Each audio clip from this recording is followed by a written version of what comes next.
நீதான் வீரபாண்டிய கட்டபொம்மனோ?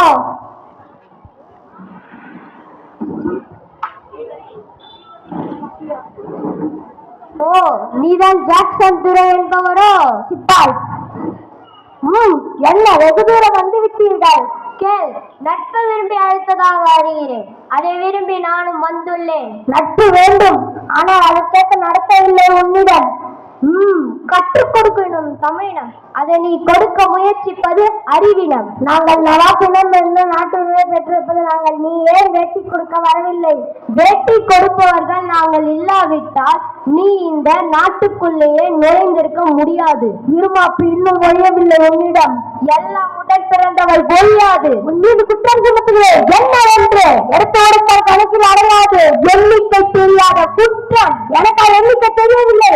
அவப்பிடித்தே சொல்கிறேன் கேள். உன் நாட்டில் விளைச்சலுக்கு நீ கிஸ்தி கொடுக்கவில்லை. எங்கள் பேரரசுக்கு திரைப்படம் செலுத்தவில்லை. கிஸ்தி, திராய், வட்டி, வரி. வானம் பொழிகிறது, பூமி விளைகிறது. உனக்கேன் கொடுப்பது கிஸ்தி? எங்களோட வயலுக்கு வந்தாயா? ஏற்றம் இறைந்தாயா? நாற்று நட்டாயா? களை பறித்தாயா? அங்கு கொஞ்சி விளையாட மேல்புற பெண்களுக்கு மஞ்சள் அரைத்த பணி புரிந்தாயா? அல்லது நீ மாமனா மச்சானா? மானம் கெட்டவனே, எதற்கு கேட்கிறாய் திரை? யாரை கேட்கிறாய் வரி? பாரதத்தின் மேற்குவிக்கும் மேலே நாட்டு உழவர் கூட்டம் பழுங்கியரின் உடலையும் போரடித்து தலைகளையும் மேற்கதிர்களால் குவித்து விடுவேன். ஜாக்கிரதை. அதிகார முத்திரையிட்டு உன்னை கையோடு அழைத்து ஒரு ஆள் அனுப்பினேன். அப்படியா? பலே, நீ அனுப்பிய ஆள் மிகவும் புத்திசாலி. என்னை அழைத்து வரும் நோக்கத்தில் இதுவரை எவனும் தலை காட்டியது இல்லை. ஆனால் இது போன்ற ஒரு கடிதத்தையும் எழுத எவனுக்கும் துணிவு பிறந்தது இல்லை.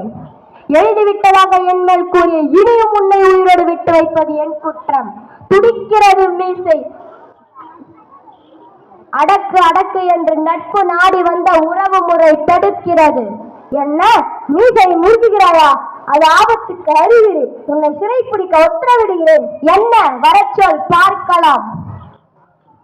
தாய்நாட்டின் சுதந்திரத்திற்கு வித்தாக இருந்த வீரபாண்டி வீரத்திற்கு மரணமில்லை, புகழுக்கு வீழ்ச்சி இல்லை. அவர் பெயர் சரித்திரத்தில் என்றென்றின் சாகாமல் நிலைத்திருக்கும்.